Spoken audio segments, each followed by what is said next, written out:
රට නගන ජනපෞර ගම්මැද්ද අද නැගෙනහිර පළාතේ තවත් ව්‍යාපෘතියක් ආරම්භ කරමින් දරුදරියන් සහ ගම්වැසියන් පිරිසකට අස්වැසිල්ලක් වුණා.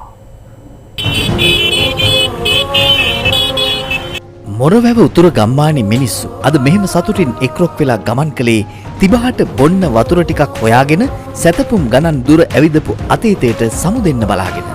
ගමේ මිනිස්සුන්ට වගේම ත්‍රිකුණාමලය මොරවැව උතුර සිංහල විද්‍යාලයේ දරුවන්ටත් අද දවස අමතක වෙන එකක් නැහැ. මේ ඉස්කෝලේ දරුවෝ 100ක් ඉගෙන ගන්නවා. ජල ගැටලුවට විසඳුමක් ඉල්ලන්න මැදිහත් වුණේ විදුහල්පතිතුමා. සර්වාගමික නායකයින්ගේ ආශිර්වාදයේ මැද පානීය ජල පද්ධතියක් හදන්න අද මුල්ගල තැබුවා. ව්‍යාපෘතියට පූර්ණ දායකත්වයේ සපයන්නේ කොළඹ 3 පදිංචි ඕසිස් පැලහා බීජ අපනයන ව්‍යාපෘතියේ අධිපති චිත්‍රාද සිල්වා මෙනිවිය.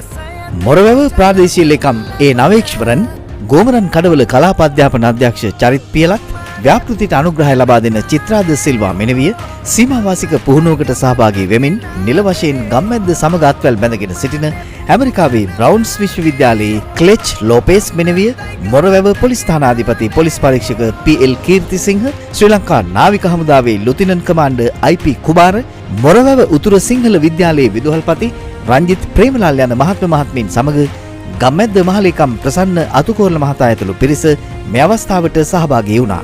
මේ වගේ ප්‍රදේශවල මේ කලින් බුද්ධපති කාලේ මායන් ගමන වශයෙන් පැවැත්මේ ප්‍රදේශ වල හඳුනාගත් ගැටලු ගණනාවක් තියෙනවා. ඒ ගැටලු එකක් මේ පානීය ජල ප්‍රශ්නය. ජල ප්‍රශ්නයට ඔබතුමාලා ගෙන යන වැඩසටහන සම්බන්ධයෙන් විශේෂ ස්ථ පරිණාමනවා. මේ ව්‍යාපෘතියකට ආරම්භ කරන වෙලාවේදී මම මගේ සූක්ෂි වන්ද වෙනවා ප්‍රධානයෙන් අපගේ ප්‍රාදේශීය ලේකම් කොට්ටාසය වෙනුවෙන් පොදු ජනතාව වෙනුවෙන් ගම්මැද්ද ආයතනයට මගේ අවංක ආදරය සූසි උදා කරනවා. පාසල් සහ ප්‍රජාවේ යම් කිසි ගැටලුවක් වෙනකොට මාත් එක්කලා කතා කරන ගොඩක් අය විදුහල්පතිතුරු කතා කරන්නේ අපි ගම්මැද්දට කියමුද කියලා. ඒ තරම් මේ වචනය මේක සෑම පුද්ගලයෙකුගේ හදවතට ගිහින් තියෙන්නේ. සෑම පුද්ගලයෙකුගේ අවශ්‍යතාවයන් මොනවාද කියලා උණු හඳුනාගෙන ඒ අවශ්‍යතාවයන්ට ගැළපෙන පිළිතුරක් මේ වැඩසටහනත් එක්කලා ලබා දීම. ඒ තරම් වටිනා සත්කාරයක් අද දිනේදී මේ සිදු වෙන්නේ. ත්‍රිකුණාමලය දිස්ත්‍රික්කෙම ඇවිත් අපි ලංකාව පුරාම ඇවිත්තා. මොරවැව ගම්මානේ. එතකොට ඕගොල්ලන්ගේ පොදු ප්‍රශ්න මොනවද කියන එක අපි එකින් එක හඳුනාගත්තා. මේවා අපි සම්පින්දනය කරා. එතකොට මේ කාර්යය අපිට තනියෙන් කරන්න බෑ. අපි මේකට සම්බන්ධ කරගත්තා දානපතිය. මේකට උදව් ගන්න ඕගොල්ලෝ වගේ අය. ගමේ ජනතාව. ඒ එක්කම රාජ්‍ය නිලධාරීන්. අපි මේක ගම්මැද්ද ක්‍රියාන්විතයක් කියන්නේ ඒකයි. මේ සියලුම කට්ටිය එකතු කරගෙන ඉදිරියට යන එක තමයි ගම්මැද්ද සිදු කරන්නේ. ජල පෙරණ යන්ත්‍රයට මුල්ගල් තිබ්බට බෑ.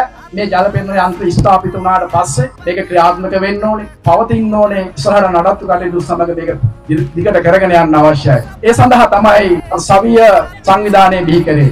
ලොකු වගකීමක් තියෙනවා සවිය සංවිධානයේට මේ කටයුතු ඉදිරියට පවත්වාගෙන යාම සහ මේක පැවැත්ම ඉදිරියට නඩත්තු කරගෙන යාම.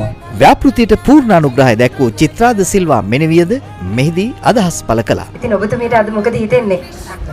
ගම්මැද්දම කරන වැඩ ප්‍රාකාරයට මම ප්‍රොපිස්තු. මම එදා හිතවල මම ආසාවක් තිබුණා මේකට සහභාගී වෙන්න. මම අද අවස්ථාව ගත්තා. සහෝදර දෙමෝපිය දෙන්නා සහෝදර වෙන්නේ දේව කරා. තව ටික දවසකින් මොරවැව උතුර ගම්මානයේ මිනිස්සු පිරිසිදු වතුර පාවිච්චි කරાવી.